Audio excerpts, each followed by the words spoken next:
Hello, everybody, and thank you for joining the Ron Paul Liberty Report. Today with me is Daniel McAdams, who is the Executive Director of the Institute for Peace and Prosperity. Daniel, good to have you with us today again, as usual, as our co-host. Thank you. Good. Wanted to talk a little bit about what was going on in Panama recently. There was a big meeting of the American states, the states of South America and Central America. And they were having a couple complaints against us, which doesn't surprise me at all, because not too long ago, the president issued an executive order in March dealing with some sanctions because we were unhappy with some of the things they were doing there, which we hardly would endorse. But once again, you know, they did it by executive orders, and I got to wondering, it doesn't seem like anybody's complaining or demanding that they get to review this particular executive order. But I think that, you know, the Institute had a very good article about this, and you've looked into this. Tell us a little bit about what's going on. Sure. Well, we ran a great article by Ava Gollinger, who's written a lot about U.S. policy in Latin America and also about U.S. interventionism and lack of respect for sovereignty. And as you say, it doesn't mean we endorse everything that happens in these countries. But, you know, it almost became sort of a joke because the president issued such a strong-sounding executive order, and I just want to read it if you don't mind, because it's almost, you almost can't help but laughing. Are you sure I'm not going to get nervous about the danger? I think they have 100,000 in their entire army, the Venezuelans. It says he issued an executive order, quote, declaring a national emergency with respect to the unusual and extraordinary threat to the national security and foreign policy of the United States posed by the situation in Venezuela.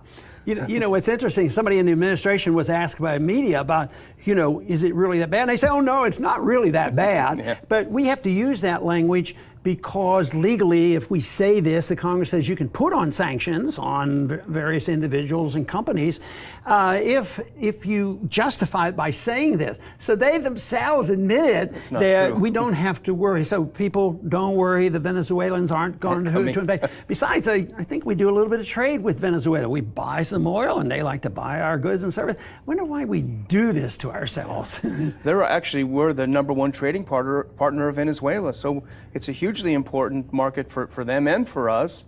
But, you know, as you point out, they had to say this to be able to justify the sanctions.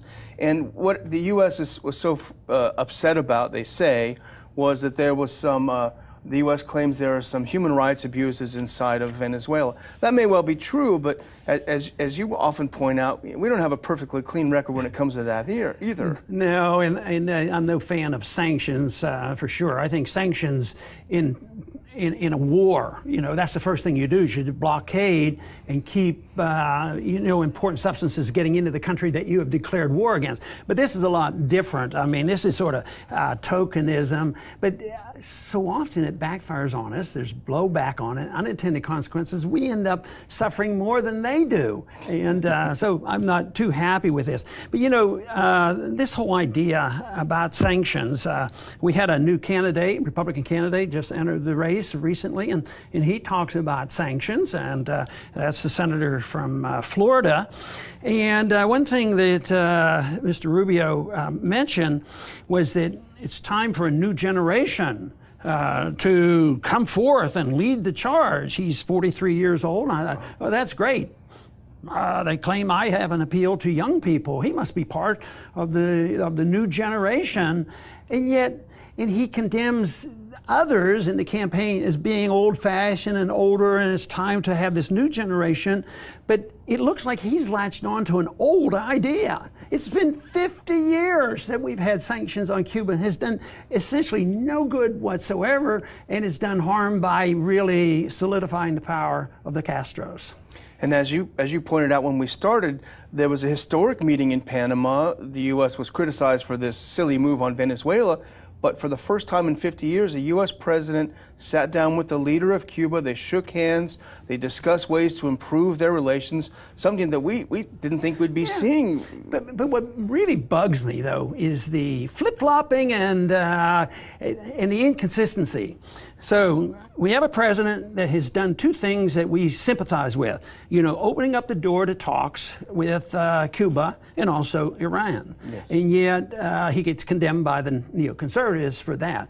But didn't we talk to the Soviets in terrible times and the Chinese, and we opened up the doors, and they had killed 100+ million people. And now people get hysterical after 50 years that we even talk to individuals like this. But at the same time, the president has done these things, and we'd like to encourage him when we think he's moving in the right direction. But at the same time, he said, we're going to have regime change in Syria. Well, he did get the regime change. It looks like ISIS is going to take over before it's all over. But then he goes and puts all these sanctions on Russia and stirs up a battle with Russia. That part, even though I was in politics for a while and I tried to understand people and be sympathetic and sort of try to figure out what moves them. But it's pretty hard to understand this. But I think one thing is there is no desire whatsoever to have a concise, consistent policy that makes sense. Exactly. And you know, going back to Senator Rubio, you pointed out he's putting himself forward as a new generation of leaders with a new policy, but endorsing the same old thing of sanctions. We looked it up, we talked about it before we started recording, is the young people, young Cuban Americans, the most recent poll showed that 90% of young Cuban Americans want to have normal relations with Cuba. So who's doing the old-fashioned policies? Yeah, it's so bizarre. And of course, I think Hillary's closer to our position on this. She's probably more open to getting rid of it. And yet we were able to criticize her a little bit for her addressing the middle class, which her policies haven't really helped. So I think that the inconsistencies all around, and unfortunately, they're going to be with us for a long time to come, and it will continue, I guess, in the presidential race as well. So, no doubt. Anyway, I want to thank everybody for tuning in to the Ron Paul Liberty Report, and come back soon.